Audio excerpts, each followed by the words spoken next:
વિકાસના નામે ખેડૂતોને પાયમાલ કરતું તંત્ર, બાયપાસ રોડ માટે ખેડૂતોને બરબાદ કરવાનું કારસ્તાન,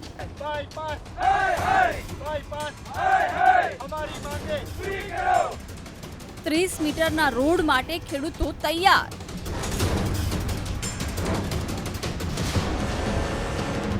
તંત્રને જોઈએ છે 100 મીટર રોડ.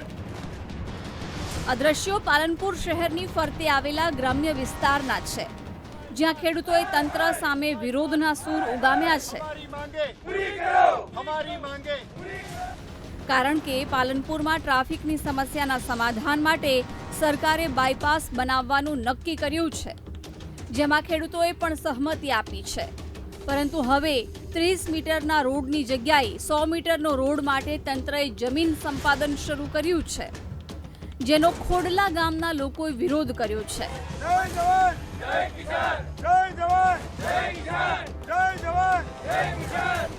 ખેડૂતોએ ખેતરમાં જવા માટેના ગેટ પણ બંધ કરી દીધા છે.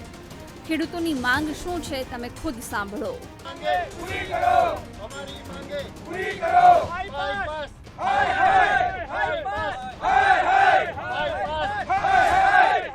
હા ભાઈ, આ બાયપાસ રોડ સરકાર કાઢે છે 330 ફૂટ, એટલે આટલો ભારતમાં ચોઈસ છે નહીં. 30 ફૂટ 330 ફૂટ ચોય ભારતમાં રોડ નથી. અને આટલો રોડ બનાવે તો ખેડૂતો પાસે મારે 4 વીઘા જમીન છે, 2 છોકરા છે, 3.5 વીઘા જાય તો કેટલી રહે? થોડી શેક રહે. તો ચીવી રીતે ભરણ પોષણ છોકરાને કરું, મારે કોઈ નોકરિયાત છે નહીં. જો ખોડલા ગામની અંદર જે જમીન સંપાદન કરવાવાળા સાહેબો આવ્યા છે, તે ખોડલા ગામની અંદર 330 ફૂટનું જગ્યાનું સંપાદન કરી રહ્યા છે. જો આ સળંગ સંપાદન એ 60 મીટર એટલે કે 180 ફૂટ કે 100 ફૂટની અંદર કરે છે, જ્યારે ખોડલાની જમીન આવે છે ત્યાં એ 330 ફૂટનું સંપાદન કરી રહ્યા છે. તો અમારા ખેડૂતોનું કહેવું એ છે કે તમે સળંગ બધે અન્યાય મત કરો.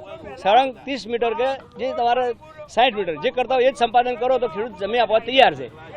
ખેડૂતોએ જમીન સંપાદન અને માપણી અટકાવતા જ મામલતદાર સહિતના અધિકારીઓ દોડી આવ્યા હતા અને તેમણે ખેડૂતોની રજૂઆત સાંભળી હતી.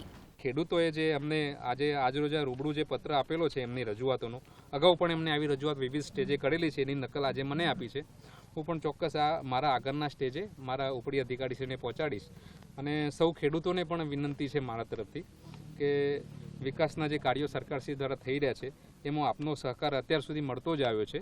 એ પ્રમાણે આ સહકાર પણ સરકારશ્રીને અને સંપાદક સંસ્થાને આપ આપશો એવી મારી ખાસ આપને આગ્રહ છે અને વિનંતી છે. 30 મીટર એટલે 98 ફૂટ થાય અને 100 મીટર એટલે 328 ફૂટ થાય. અહીં ક્યાં 30 મીટરનો રોડ અને ક્યાં 100 મીટરનો રોડ? ખેડૂતોના આક્ષેપોમાં અહીં તથ્ય છે. તંત્ર બીજાના ફાયદા માટે ખેડૂતોને મારી રહ્યું હોય તેવું લાગી રહ્યું છે. તેવામાં ખેડૂતોની માંગણી સરકાર સ્વીકારે છે કે પછી જમીન સંપાદન કરી તેમને પાયમાલ કરે છે તે જોવું રહ્યું.